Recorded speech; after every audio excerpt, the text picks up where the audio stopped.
Right, the ANC is leading the municipal elections race in the Eastern Cape. So far, the ruling party has secured 15 council and looks set to govern almost all local municipalities in the province. But vote counting is still underway. Our reporter Sipha Kema is covering that province for us and joins us now. Sipha, we've been monitoring these results throughout the course of this morning. Of course, a lot last night, but this morning specifically, as we had expected that more of these results would be showcasing on the boards in line with what the IEC has said. In fact, the IEC Sai Mamabolo has just been in conversation with Tolim Gambi, speaking about some of the bulk of the hold-up being dealt with there, speaking to auditing and not necessarily load shedding being the main factor. What's it looking like on your end? Well, on our end, of course, as we reported earlier on, that there was a delay yesterday with the starting of counting and capturing. But as we hear from the IEC, is that they have captured. It's just the verification process, of course, that needs to take place now. Now, yesterday in the Nelson Mandela Bay, there was a slight confusion whether counting had been done or they had been waiting for some voting districts that were outstanding. Earlier on, when we spoke to you, the numbers that had been captured for the Nelson Mandela Bay, captured and verified, was at 38.9%. Now, of course, Mpo, we are talking about a metro that everyone wants a piece of, and they're actually trying to get the metro, especially the two main political parties, which is the Democratic Alliance and the ANC.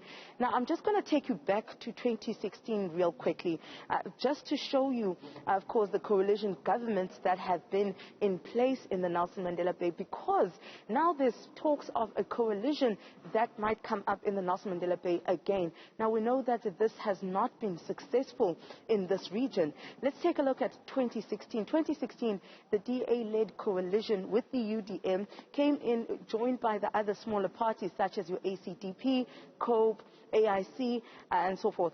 And then that dissolved shortly in 2018 when Athol Trollip then was overthrown, who was then the mayor by the UDM and ANC-led coalition. The AIC, one of the smaller parties that decided to also cross the floor and joined that new coalition. Now they had Mohameli Bobani as the executive mayor at that time.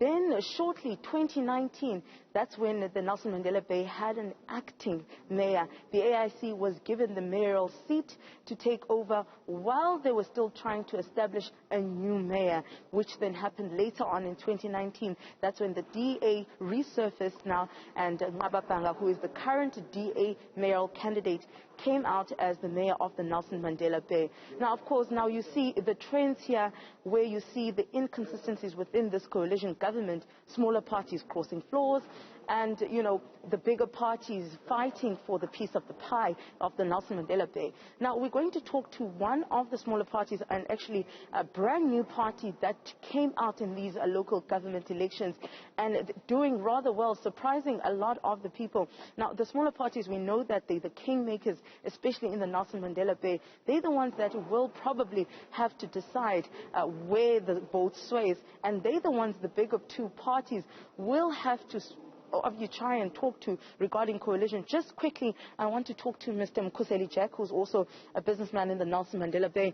Now, Mr. Jack, just looking at currently with AIM doing quite well, I mean, for a first-time political party, first running in the local government elections, how are you feeling? I'm feeling good because we put a lot of effort very quickly in a short space of time.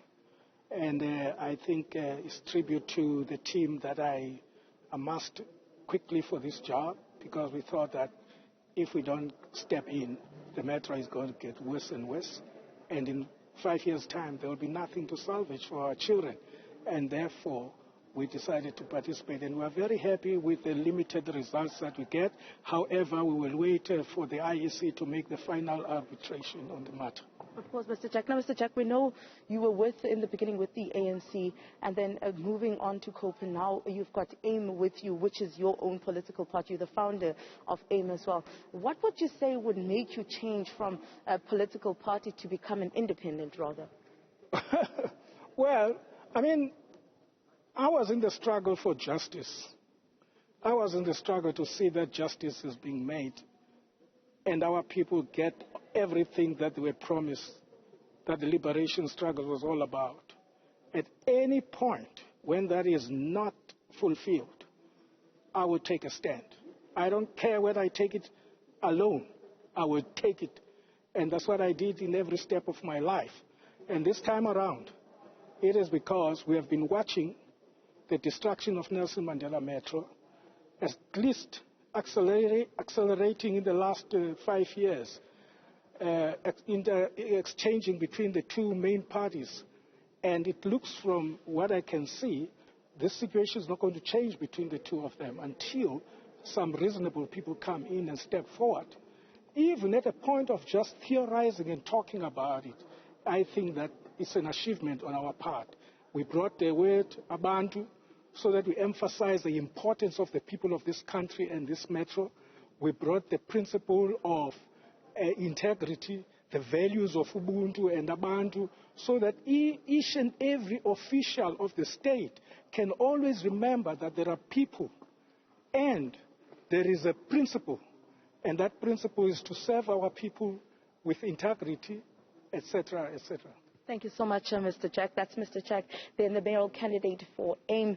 Of course, now an interesting thing just to note here, Mpho, we hear that the Democratic Alliance's leader, John Steenhuisen, now spoke to the Eastern Cape spokesperson, Mlindi, saying that the Democratic Alliance is actually open to having talks of a coalition with the ANC. I think that is something else that needs to be thought over, because that is a complete turnaround, something we thought we wouldn't see in governance. But for now, it's back to you in studio. Absolutely, Sipha Kema. Let's leave it there for now.